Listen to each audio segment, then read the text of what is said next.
ভাইয়া দ্বন্দ্ব আছে না মাসলা করবো আছে। আমি আপনাদেরকে করজোর অনুরোধ করবো, তিনটি স্বার্থে আমরা সকল মাসলাকের মুসলমান এক হয়ে যাব। কয়টি স্বার্থে? ইসলামের সুমহান স্বার্থ রক্ষায় আমরা ঐক্যবদ্ধ হয়ে যাব ইনশাআল্লাহ। রাজি আছেন? ইনশাআল্লাহ। মুসলমানদের মৌলিক দাবিগুলো আদায়ে আমরা এক হয়ে যাব ইনশাআল্লাহ। আর বাংলাদেশের স্বাধীনতা রক্ষায় আমরা এক থাকবো ইনশাআল্লাহ। আমাদের এই তিনটি স্বার্থের বিরুদ্ধে বাংলাদেশে কাজ করতেছে তিনটি অমুসলিম সম্প্রদায়। তার মধ্যে সবচেয়ে নিকৃষ্ট হচ্ছে কুখ্যাত কাদিয়ানী সম্প্রদায়। নিঃসন্দেহে তারা কাফের এবং অমুসলিম। তাদেরকে যারা কাফের বলবে না তারাও কাফের, কারণ তারা আল্লাহর আখিরি নবী নূর নবীজি মুহাম্মদ সাল্লাল্লাহু আলাইহি সাল্লামকে আল্লাহর শেষ নবী হিসেবে বিশ্বাস করে না। সেজন্য তারা কি? কাফের। তাদেরকে যারা কাফের বলবে না তারা কি? কাফের। তারা মানুষকে ধোঁকা দিতে মুসলমানদের মতো দাড়ি রাখে, টুপি লাগায়, নাম রাখে, তাই বলে কি মুসলমান হবে? না। দাড়ি রাখলে কেউ যদি মুসলমান হতে পারত তো রবীন্দ্রনাথ ঠাকুরের চেয়ে বড় মুসলমান কে হইত? সে কি মুসলিম ছিল না মুসলিম? অমুসলিম। নাম রাখলে মুসলমান হওয়া যায় না। টুপি লাগাইলে দিল্লি পার্লামেন্টে হিন্দু এমপিরাও তো টুপি লাগায়, তাই বলে মুসলমান হবে না কাফিরই থাকবে? আর নাম রাখলে মুসলমান হওয়া যায়? এক শয়তান বোতলে পেশাব করে উপরে নাম লেখছে শরবত, ওটা কি শরবত হবে? ভিতরে কি? তদ্রুপ কাদিয়ানীরা কাফের। আব্দুল আউয়াল আব্দুল সামাদ, মুবাশশির আলী কবির চৌধুরী, শাহরিয়ার কবিরা নিঝুম মজুমদার, এসব নাম রাখার দ্বারা তারা মুসলমান হতে পারে না।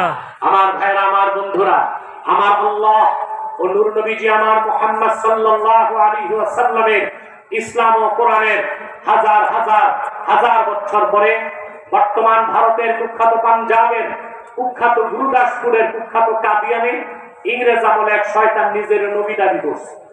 চিল্লায় বলেন নাউজুবিল্লাহ। নাউজুবিল্লাহ। শয়তানটার নাম রেখেছিল তার বাপ মির্জা গোলাম আহমদ কাদিয়ানী। সাবধান, তাকে গোলাম আহমদ বলা যাবে না, কারণ কোন কাফের কোনদিনও গোলাম আহমদ এর গোলাম হতে পারে না। আর কাদিয়ানের কাজ্জাব ছিল শেষ পর্যায়ের কুখ্যাত কাফের। সে গোলাম আহমদ এর গোলাম ছিল না, সে ছিল কুখ্যাত শয়তানের কুখ্যাত গোলাম।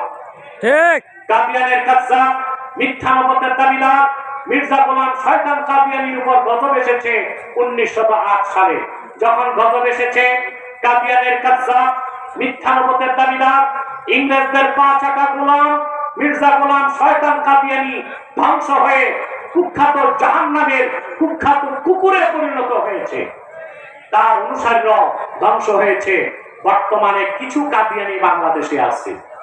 ইতিমধ্যে 100 সেন্টার করে ফেলছে। কত? 100। নাউজুবিল্লাহ বলবেন না? নাউজুবিল্লাহ। নাম পরিবর্তন করে করে মিথ্যা পরিচয় দেয়। কখনো নিজেদের পরিচয় দেয় আহমদী জামাত, কখনো বলে আহমদিয়া জামাত, কখনো বলে আহমদী সম্প্রদায়, কখনো বলে আহমদিয়া সম্প্রদায়, কখনো বলে আহমদী মুসলিম জামাত, কখনো বলে আহমদিয়া মুসলিম জামাত। সাবধান, যত কাদিয়ানী ছিল আছে থাকবে, তারা কেউ আহমদী জামাত নয়, আহমদিয়া জামাত নয়, আহমদী সম্প্রদায় নয়, আহমদিয়া সম্প্রদায় নয়, আহমদী মুসলিম জামাত নয়, আহমদিয়া মুসলিম জামাত নয়, তারা শয়তানি জামাত। ঠিক। কুখ্যাত জাহান্নামের কুখ্যাত কুকুরের দল।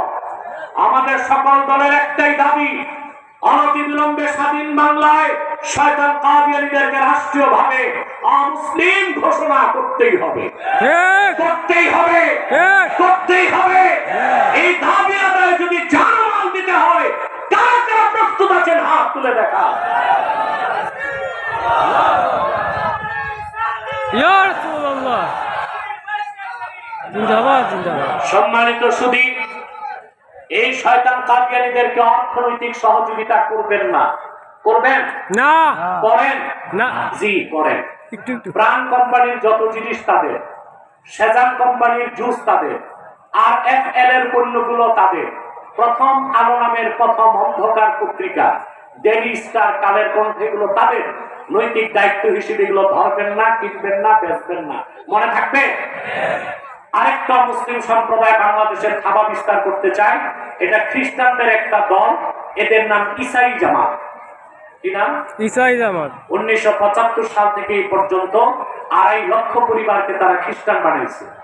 খ্রিস্টান বানানোর সময় ধোকা দেয়, বলে তুমিও মুসলমান, বলে তবে তুমি কি মুসলমান জানো, বলে না, বলে তুমি ঈসার উম্মত মুসলমান। ঈসার উম্মত মুসলমান না খ্রিস্টান? খ্রিস্টান। এভাবে তারা বাংলাদেশে খ্রিস্টান সংখ্যা বাড়াচ্ছে। তাদের মাস্টার প্ল্যান হচ্ছে বাংলাদেশের একটা অংশকে আলাদা করে খ্রিস্টান রাষ্ট্র বানাবে। তা হতে দিবেন না। ত্যাগ হইতে হবে না? কথা বলে না। 3 নাম্বার আরেকটা বাতিল ফেরকা মাথা চাড়া দিছে, হিজবুত তাওহীদ। ঠিক। এক মারাত্মক। এই শয়তানগুলো বলে নামাজ হচ্ছে ব্যায়াম, নামাজ ওযু থাকলেও চলবে, ওযু ছাড়াও চলবে। কিতাবকে বলে কেতাব, ইসলামকে বলে ইসলাম, ইমামকে বলে এমাম। এদের জঘন্য আকীদা। এরা বলে দাজ্জাল বলতে কিছু নাই, আমেরিকায় দাজ্জাল। এর অর্থ কি জানেন? দাজ্জালকে হত্যা করতে আকাশ থেকে কিয়ামতের আগে কে নামবে? ঈসা ইবনে মারিয়াম নামবেন। তবে নবী পরিচয় না, উম্মতে মুহাম্মদী পরিচয়। সুবহানাল্লাহ। দাজ্জালকে হত্যা করবে, ঠিক না? ঠিক। তো ওরা তো এটা বলতে পারে না যে ঈসা নামবে না, এটা তো কুফর বলা। এজন্য বলে দাজ্জাল বলতে কিছু নাই, তার মানে ঈসা নামার দরকার কি? এই বাতিল ফেরকাকে শক্ত হাতে প্রতিহত করবেন, পারবেন তো ইনশাআল্লাহ?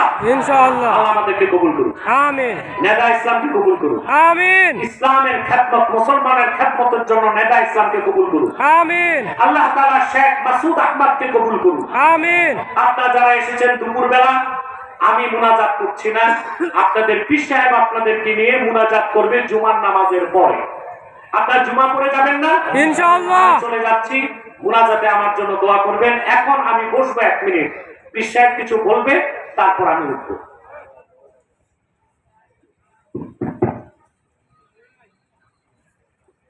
আসসালামু আলাইকুম ওয়া রাহমাতুল্লাহি ওয়া বারাকাতুহু। ওয়া আলাইকুম আসসালাম ওয়া রাহমাতুল্লাহি ওয়া বারাকাতুহু। আমরা সংক্ষিপ্তভাবে, যেহেতু হুজুর চলে যাবেন, আমরা ইনশাআল্লাহ তেনাকে নেদা ইসলামের পক্ষ থেকে আমরা সম্মাননা ক্রেস্ট তেনাকে উপহার দিতে চাই। তো ইনশাআল্লাহ আল্লাহ সুবহানাহু ওয়া তাআলার খাস মেহেরবানি যে তিনি সময় করে এসেছেন। আলহামদুলিল্লাহ, আল্লামা মুফতি ডক্টর ইনায়েতুল আব্বাসী হুজুর ওয়া সিদ্দিকী জৈনপুরী হুজুর, যিনি সারা বাংলাদেশে, সারা বিশ্বে এই মুসলমানদের জাগরণে যিনি সচেষ্ট।